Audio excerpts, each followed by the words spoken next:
ओर से लिखी शिकायतें प्राप्त हुई। 15 तारीख को मंदिर के पुजारी मुझसे मिले और उन्होंने एक लिखित शिकायत पूरा बंच एक डॉक्यूमेंट्स का मुझे दिया, जिस पर मैं 17 तारीख 15 की छुट्टी थी, 16 की छुट्टी थी, 17 को मैं उस पत्र को जांच के लिए नियमानुसार जांच के लिए निगम को भेजने वाला था। पत्र की कॉपी गिराज के पास है ना, मैं तो मैं उस पंच को जांच के लिए नियमानुसार जांच के लिए मैं निगम को भेजने वाला था। लेकिन कल चूंकि ये घटना हो गई, ये कल की तारीख का डिस्पैच पत्र है जो मैं भेजने वाला था, लेकिन कल मैंने रोक लिया। लेकिन इसको नियमानुसार जांच के लिए मैं अब भेजूंगा।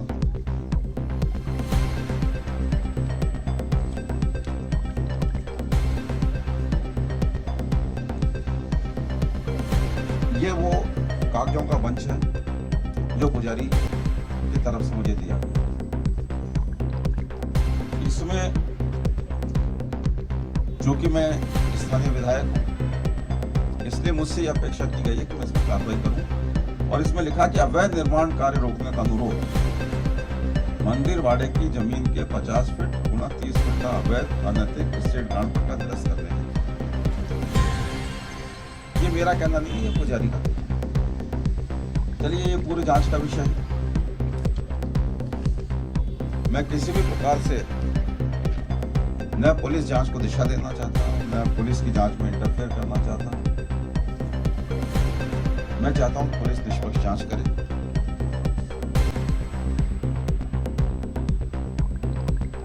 मृतक के परिवार की ओर से कोई भी शिकायत या जवाब अथवा स्पष्टीकरण मुझे नहीं दिया गया। उन्होंने कोई मुझे शिकायत दी हो और मैंने उस पर कार्रवाई करने के लिए नहीं लिखा, मुझे कोई शिकायत नहीं।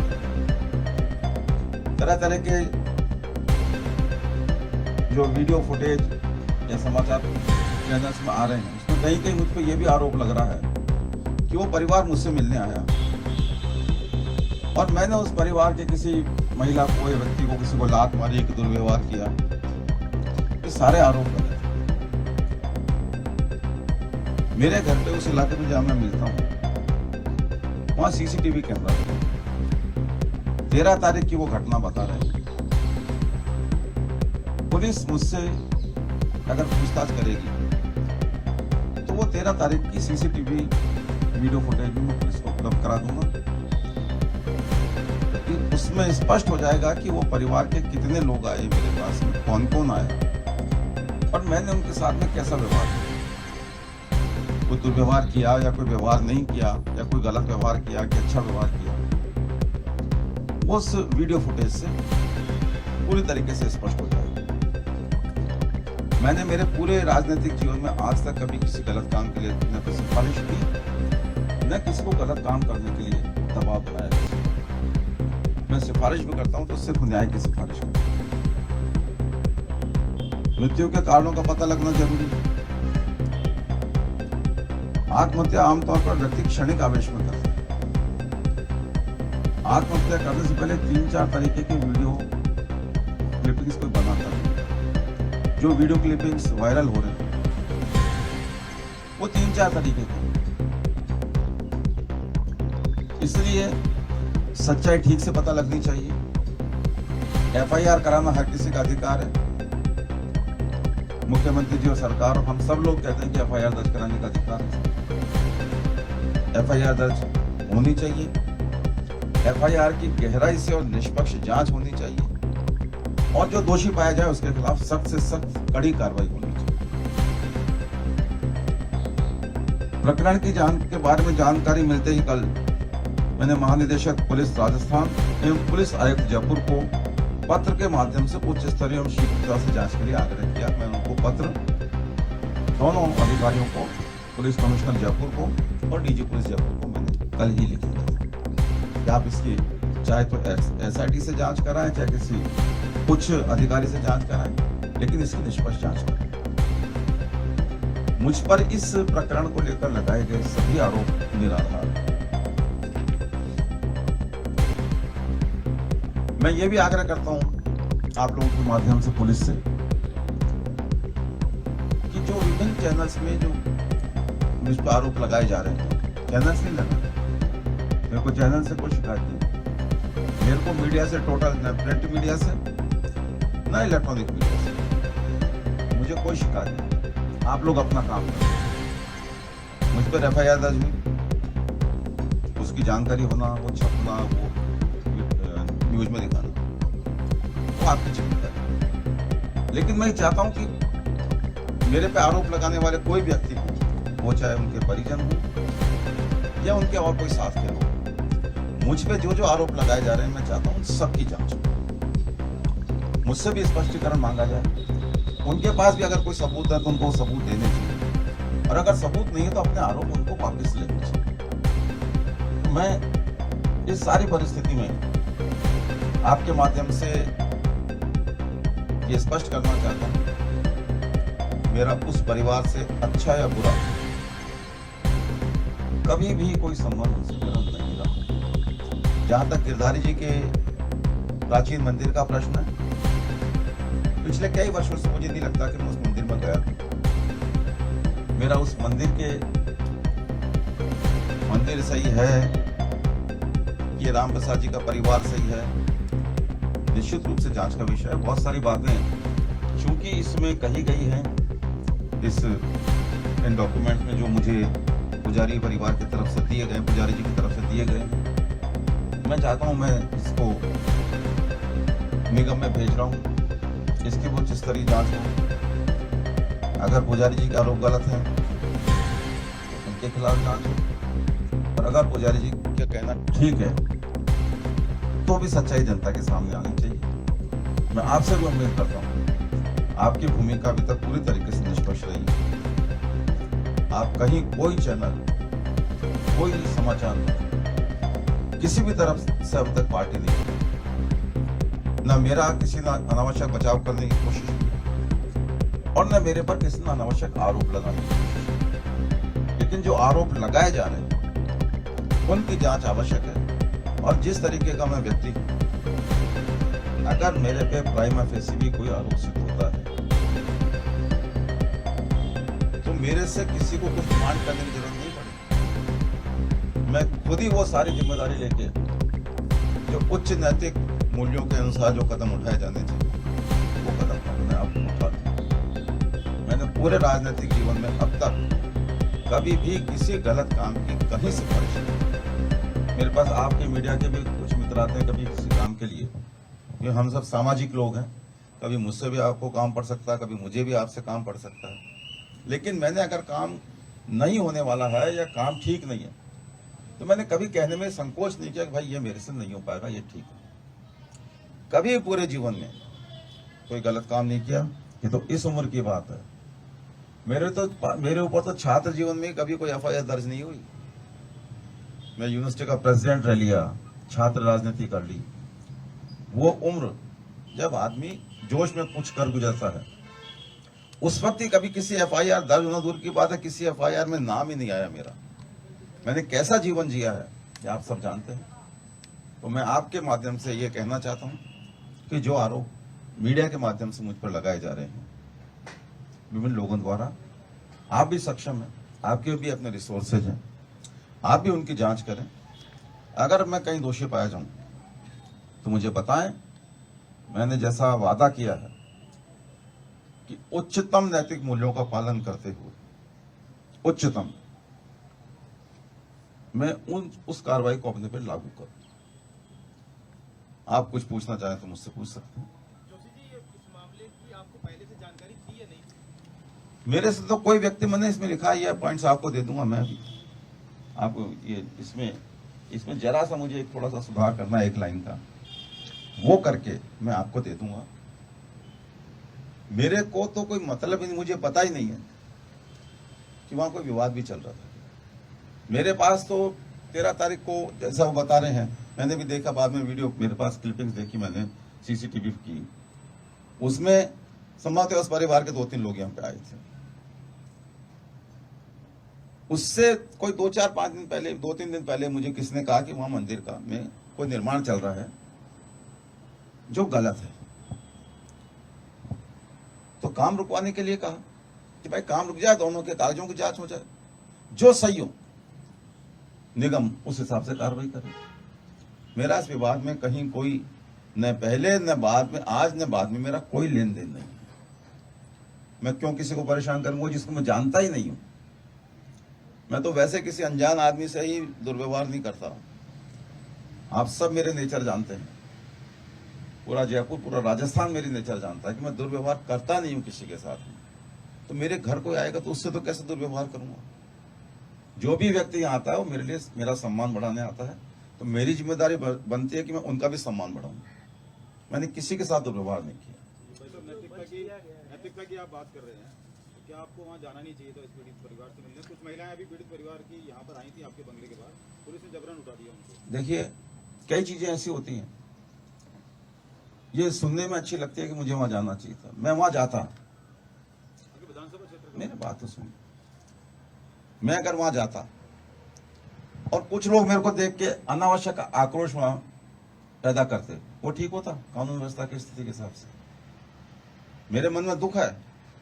ये तो मेरे विधानसभा क्षेत्र का निवासी था, मेरे क्षेत्र का मतदाता था। जयपुर का, राजस्थान का कोई भी बाशिंदा होता, उसकी मृत्यु होती तो उसको मुझे दुख होता। इसलिए नहीं जाने के पीछे भी कोई सकारात्मक ही कारण है, कोई दुर्भावना नहीं। महिलाएं यहाँ पर आई हैं, उनको भी हटा दिया है। भाई ये तो हाईली सेंसिटिव एरिया है। यहाँ बिना, जब यहाँ पे रूट लगता है गवर्नर साहब का और मुख्यमंत्री जी का, हम मंत्री लोग अंदर बंद रह जाते हैं कि जब रूट क्लियर होता है उसके बाद ही बाहर निकल सकते हैं। तो ऐसे सेंसिटिव एरिया में बिना परमिशन के अगर कोई आएगा, धरना प्रदर्शन करेगा, तो ये पुलिस का और प्रशासन का काम है, वो देखें। मिलना चाह रहे थे आपसे? मेरे से मिलना चाह रहे थे, मुझे कहते हैं मैं सुबह रोज मिलता हूँ। मैं उस परिवार से, जो परिवार जब 13 तारीख को आया था, उनसे मेरा आमना सामना हुआ ना। मैंने उनसे तो नहीं कहा भाई आप क्यों आए। कई चीजें हम अगर नहीं करते तो उसके पीछे भी सकारात्मक कारण होते हैं। आप ये मान के चलिए, देखिए सबसे ज्यादा दुख तो उनको जिनके परिवार में मृत्यु हुई है, लेकिन एक जनप्रतिनिधि होने के नाते मेरी संवेदनाएं उनके साथ हैं और मेरे मन में उनको लेके किसी प्रकार की कोई शिकायत नहीं। पता नहीं कैसे उनके मन में ये बात आई, लेकिन मेरे मन में कोई बात आएगी तो उसका कोई तो आधार होना चाहिए ना। मैं मृतक व्यक्ति से, मुझे लगता है कि वो जो लोग आए थे उनमें ये राम प्रसाद जी नहीं थे। एक संभावना है, क्योंकि मैं जानता नहीं। मैं जिस व्यक्ति की मैंने कभी शक्ल ही नहीं देखी, उसको मैं कैसे जाति सूचक शब्दों से संबोधित करूंगा, कैसे मैं उसे दुर्व्यवहार करूंगा और क्यों करूंगा। और यहां कोई व्यक्ति अगर आता है, उसके सिर पर तो लिखा नहीं होता कि व्यक्ति अमुक समाज का, अमुक धर्म का, अमुक जाति का है। मुझे कैसे मालूम पड़ेगा कि अमुक व्यक्ति अमुक जाति का है? इसलिए मैं कह रहा हूं, मुझे बहुत दुख है, मुझे बहुत दुख है कि एक व्यक्ति की जान गई। क्यों गई, ये गहराई से इसकी जांच होनी चाहिए। और मैं समझता हूं कि अभी जो आपने मेरे से कहा कि उस परिवार के लोग यहां से आए थे,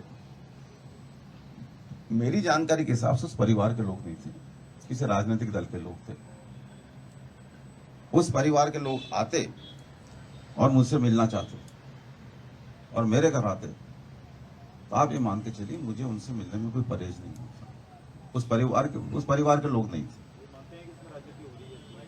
मैं किसी पर आरोप नहीं लगाना चाहता, इसलिए नहीं लगाना चाहता, मैंने कहा ना, मैं इस जांच को कोई दिशा भी नहीं देना चाहता और इसमें दखल भी नहीं देना चाहता।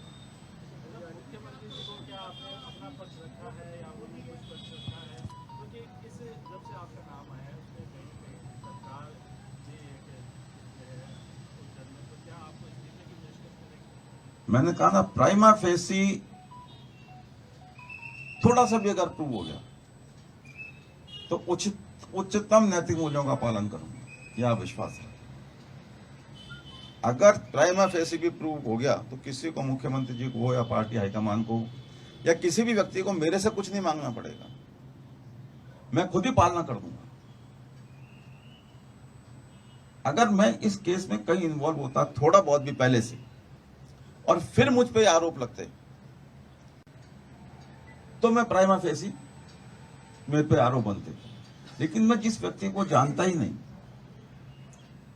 वो व्यक्ति ये कहे कि मैंने प्रताड़ित किया, मेरे ख्याल से किसी के भी गले नहीं उतरे। फिर भी चूंकि जान गई है, मृत्यु हुई है किसी व्यक्ति की, पुलिस चाहे एसआईटी बना, मैं तो ये कहता हूं मृतक परिवार जो है, मृतक परिवार के राय से भी अगर कोई जांच अधिकारी इसमें नियुक्त करने की इच्छा रखे पुलिस अधिकारी, मुझे उसमें भी कोई एतराज नहीं होगा। किसी से भी जांच कराएं, किसी से भी, मेरे को कोई एतराज नहीं। भाई साहब, इसमें जो वीडियो सामने आए हैं उसमें ऐसा लग रहा है कि 3-4 एंगल से बनाए गए हैं अलग अलग तरीके से, और उसमें आपका नाम सबसे लास्ट में आता है और उसमें जी लगा के और बोला जाता है। ठीक है, ये तो मैं उस मृतात्मा के प्रति धन्यवाद ज्ञापित करूंगा कि जिसने आखिरी बार मेरा नाम लिया और फिर भी मुझे सम्मान दिया। इसका मतलब कहीं ना कहीं उस मृतात्मा के मन में भी मेरे प्रति यह भाव था कि शायद मैंने दुर्व्यवहार नहीं किया। तो ऐसे में क्या उस परिवार को लगता है कि किसी ने इसको बनवाया, फ्रेम किया? ये तो जांच का विषय है। सर, आप सरकार में हैं, उस परिवार की जो मांगे हैं आर्थिक सहायता करनी, तो आप पूरा करेंगे, उसमें मदद करेंगे? देखिए, सरकार अपने हिसाब से काम करती है। सरकार में कोई एक व्यक्ति नहीं होता।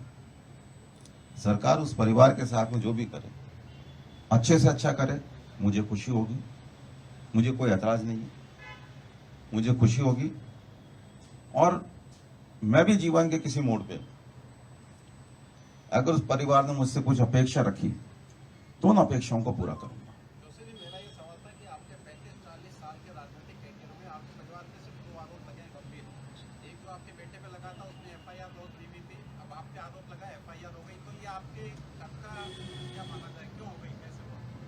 देखिए, ये तो हम तो खुद ही कह रहे हैं। मैं पहले वाले मामले में तो अभी नहीं बोलूंगा, क्योंकि यहां राजस्थान का विषय ही नहीं है, वो दिल्ली का विषय। इतना जरूर आपको जानकारी देना चाहूंगा कि लगभग 11 महीने से अधिक का समय हो गया है, आज तक दिल्ली पुलिस ने उसमें चार्जशीट पेश नहीं करी।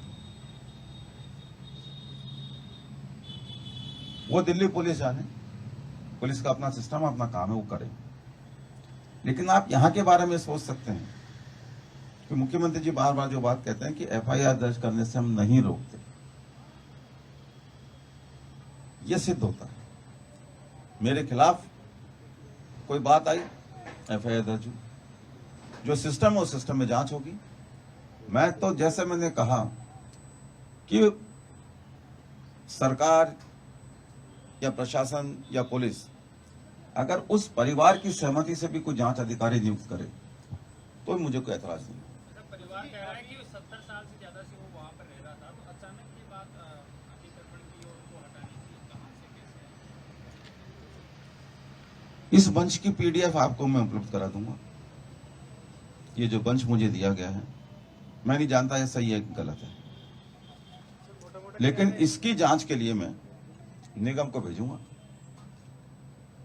मैं उस पर बोलूं, ऐसा लगेगा कि मैं परिवार को गलत बता रहा हूं या किसी को, पुजारी को सही बता रहा हूं, मैं नहीं बोलूंगा इसमें, इसलिए कि मुझे नहीं बोलना चाहिए। ऐसा लगेगा कि मैं दबाव बना रहा हूं। आज जिस तरह से कार्रवाई देखने को मिली है, मृतक के घर के बाद उनका आरोप है, पहले गार्ड बिठा दिए गए थे। आज जो अतिक्रमण की बात कर रहे हैं, जिस होटल की या जिसकी भी, आज वहाँ पर 4-4 जेसीबी पहुंची है, उस निर्माण को ध्वस्त किया जा रहा है।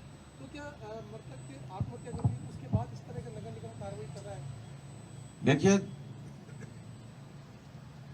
थोड़ी सी मुझे भी जानकारी मिली, जो निर्माण ध्वस्त किया जा रहा है, मुझे नहीं लगता कि उस निर्माण से जो मृतक का या मृतक के परिवार का कोई संबंध है। सरकार को कोई सूचना मिली, कोई निर्माण है, अगर मुझे भी उस निर्माण को हटाने के लिए कोई शिकायत मिली होती तो मैं उस पर भी कार्रवाई करने के लिए कहता कि अगर गलत है तो उसको हटाया जाना चाहिए। मुझे तो अभी भी नहीं पता वो जो निर्माण हटाया जा रहा है, मैं मानता हूं कि सरकार हटा रही है, निगम हटा रहा है तो गलत ही होगा, लेकिन मेरे को उसके बारे में किसी ने कोई शिकायत दी नहीं। मुझसे तो कभी, मुझे लिखित में शिकायत तो राम प्रसाद जी के परिवार ने भी कभी नहीं दी। ये भी मुझे लिख के नहीं दिया कि हम सही हैं कि हम गलत हैं। लेकिन बहुत सारी बातें हैं, मैं यहाँ प्रेस में उन सब बातों को उठाऊंगा तो ऐसा लगेगा आपको सब पता है कि उस जो जिस निर्माण को लेके ये इतना बड़ा घटनाक्रम हुआ कि जान गई, उसके बारे में कोर्ट में कचहरी में सारा मामला पूरा एकदम स्पष्ट मामला है। लेकिन चूंकि कानूनी कार्रवाई चल रही है, अर्ध न्यायिक कार्रवाई चल रही है, लोकायुक्त की अभी उसकी जांच पेंडिंग है, कोर्ट के भी पहले कोई डिसीजन आ चुके हैं, तो ये वो सारी बातें हैं। पुलिस जांच में उन सब बातों को मेरे ख्याल से इनकॉर्पोरेट किया जाएगा, उस पर ध्यान दिया जाएगा। भाई साहब एक आखिरी सवाल है। आगामी दिनों में आप पीड़ित परिवार से मिलेंगे? अब आपके संज्ञान में मामला आ गया है, अब आप आगामी दिनों में पीड़ित परिवार से मिलेंगे? अगर मेरे उस परिवार से मिलने से कोई लाभ होगा, मेरी बात सुनो, मैं जाऊं और उनको दुख हो तो मैं उनको दुख देने क्यों जाऊं? लेकिन मेरे जाने से उनको अगर कोई तसल्ली मिलती है तो मुझे जाने में कोई संकोच नहीं। आखिरी सवाल भाई साहब, ये किरोड़ी जी पहुंच चुके हैं वहाँ पर और वो कह रहे हैं कि आंदोलन किया जाएगा अगर इन्हें न्याय नहीं मिलेगा। बिल्कुल न्याय मिलना चाहिए, मैं तो खुद न्याय की मांग कर रहा हूं, मैं तो खुद न्याय की मांग कर रहा हूं। उनको भी न्याय मिलना चाहिए और मेरे को भी न्याय मिलना चाहिए। लेकिन कितना जल्दी? ये तो पुलिस का काम है। मैंने पूरे इतनी देर में कहीं पुलिस की जांच को दिशा देने की या प्रभावित करने की कोशिश नहीं की और मैं करूंगा भी नहीं। किरोड़ी जी कह रहे हैं, ठीक कह रहे हैं, उस परिवार को भी न्याय मिलना चाहिए, सच्चाई सामने आनी चाहिए। वो परिवार सही है तो भी सच्चाई सामने आ जाएगी, कोई दूसरा बात है वो भी सच्चाई सामने आ जाएगी। और मुझे भी न्याय मिलना चाहिए कि मैं जिस परिवार से, जिस व्यक्ति से मिला ही नहीं, मैं उसको प्रताड़ित कैसे कर सकता हूं? और इतने से दिन में 13 तारीख को वो परिवार मुझसे, उस परिवार के लोग मुझसे मिलके गए, उसके बाद से मैं उनसे मिला नहीं हूं अभी तक। उस परिवार के किसी भी व्यक्ति से 13 तारीख के बाद में मैं आज तक नहीं मिला हूं। मैं कैसे प्रताड़ित कर सकता हूं? परिजनों का एक ही आरोप है कि जो नाम लिए उनमें से 60 है वो भी आपके नजदीकी होते हैं। मेरे कॉन्स्टिट्यूएंसी में बहुत सारे लोग मेरे नजदीक हैं, लेकिन मैं कह रहा हूं कि जो मंदिर जिसका जो विवाद है, मैं पिछले कई साल का तो मुझे ध्यान है, उससे पहले कभी मैं चुनाव में कोई मंदिर में दर्शन करने चला गया हूं तो मुझे पता नहीं, लेकिन पिछले कई साल से मैंने उस मंदिर में प्रवेश ही नहीं किया, उस मंदिर परिसर में प्रवेश नहीं किया। मुझे अभी भी यह पता नहीं कि मंदिर के किस हिस्से में राम प्रसाद जी का परिवार रहता था या किस हिस्से में निर्माण चल रहा था, मुझे यह भी पता नहीं। मैं तो इसलिए मेरे पास कोई शिकायत के लिए आता हूं, मैं कहता हूं लिख के दे जाओ, जांच के लिए भेज दूंगा। जो जांच में जो रिपोर्ट आएगी वो कार्रवाई हो जाएगी। रिपोर्ट आने का ये फायदा होता है, रिपोर्ट में अगर संतुष्टि नहीं होती है तो लिखित डॉक्यूमेंट चूंकि होता है, व्यक्ति के पास में कोर्ट में जाने का भी आधार होता है, उस जांच को और आगे बढ़ाने का भी आधार होता है, जबानी कुछ नहीं होता। इसलिए मैं हमेशा, मेरे पास कोई शिकायत लेके आए, कोई बात लेके आए, मैं कहता हूं लिखित में दे दो। तो मैंने, वो मुझसे मिले होंगे तो मैंने उनसे भी कहा होगा, क्योंकि मुझे पता नहीं था कि मैं इनसे आखिरी बार मिल रहा हूं, मुझे क्या ध्यान रहे। लेकिन इतना जरूर है, मैंने अगर उनसे एक लाइन की भी बात करी होगी तो उनसे यही बात करी होगी, भाई आप लिखित में दे दीजिए, जो मुझे आज तक नहीं मिला। वो लिखित में देते तो उसको भी जांच के लिए भेजते। 15 तारीख को पुजारी जी ने दिया, जैसे मैंने बताया, 15 को दिया, 16 को संडे था, कल भेजने वाला था, कल ये लेटर तैयार किया हुआ था, लेकिन कल ऐसी घटना हो गई तो मैंने रोका। आज मैं आपके सामने हूं, कल मैं जांच के लिए, ये 17 तारीख का लेटर डिस्पैच है मेरे रिकॉर्ड में, मैं इसको जांच के लिए अब कल भेजूंगा। और अगर आप लोग मुझसे इस मंच का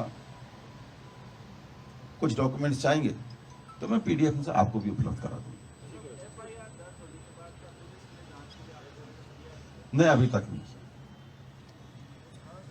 अभी तक नहीं किया, क्योंकि मैं एक अंदाजा कर सकता, कल तो एफआईआर दर्ज हुई है, आज पुलिस अपनी तैयारी कर रही होगी, जांच किससे करानी है, क्या करनी है। मेरे ख्याल से जैसे ही कोई जांच अधिकारी नियुक्त होगा, वैसे ही सबसे पहले उनको मुझे कॉल करना होगा, या तो वो पीड़ित परिवार के बयान लेंगे, भाई आपको कुछ बयान देना है तो, जो भी उनका प्रोसीजर है मुझे बुलाएंगे, मैं सहर्ष पहली फुर्सत में बुलाते ही पुलिस के पास जाऊंगा।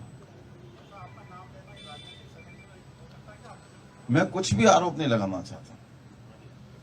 मैं नहीं समझता कि राजस्थान की ऐसी परंपरा है कि किसी पर आरोप लगाने के लिए किसी की जान पे खेल दिया जाए। राजस्थान की ऐसी परंपरा नहीं है। मैं किसी पर आरोप नहीं लगाता। और ये तो जान गई है भाई, जिसके कारण ये हुई, अगर वाकई में दोषी है तो उसके खिलाफ कार्रवाई होनी चाहिए। और ये क्षणिक आवेश में कोई बात हो गई है क्योंकि, तो फिर जिनके खिलाफ आरोप है उनको न्याय मिलना चाहिए।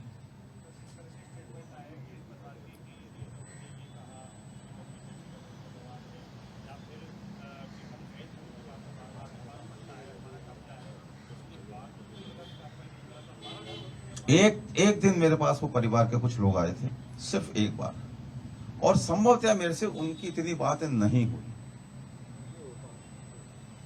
मैं हमेशा एक बात कहता हूं, किसी से जबानी बात करने से पहले मैं कहता हूं कि आपको कुछ कहना तो लिखित में दे दीजिए, जैसा मैं बार बार कह रहा हूं। मेरे को उन्होंने लिखित में नहीं दिया, मैं उनकी बात को आगे कैसे पहुंचा था। हाँ, मैं तब दोषी होता, वो परिवार भी मुझे लिखित में देता, मैं उनकी बात को रोक लेता और पुजारी जी की बात को आगे पहुंचा देता, तो मैं दोषी होता। मेरे पास लिखित में उनकी तरफ से कुछ नहीं, पुजारी जी की तरफ से जो मैंने आज तक आगे नहीं भेजा है। जबानी किसने, चूंकि जैसा मैंने बताया कि इतने पुराने मंदिर का मामला है, मैंने निश्चित रूप से ये कहा होगा कि भाई इसको काम को रोक के दोनों पक्षों के आप कागज की जांच कर लीजिए और जो सही है वो कार्रवाई करिए।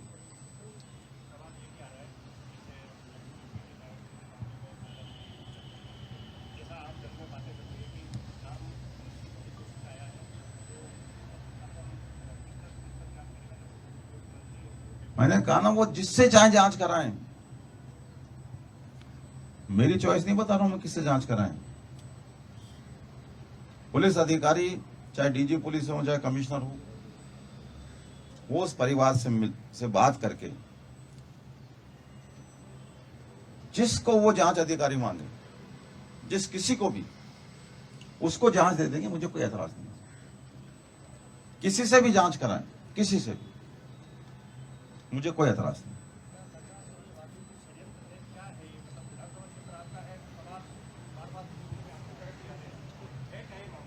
मैं तो खुद हैरान हूं कि मैं जिस व्यक्ति से मिला नहीं वो मुझ पर आरोप लगाए। कभी मिला ही नहीं मैं उनसे, फिर मुझ पर आरोप लगे। मैं खुद हैरान हूं कि ऐसा क्यों हुआ। इसलिए मैं बार बार कह रहा हूं कि सच्चाई सामने आनी चाहिए। प्राइमा फेसी भी अगर मुझ पे आरोप सिद्ध हो गए, मैं बार बार एक बात कह रहा हूं, मैं वो करूंगा जिसकी आप लोग कल्पना नहीं कर सकते।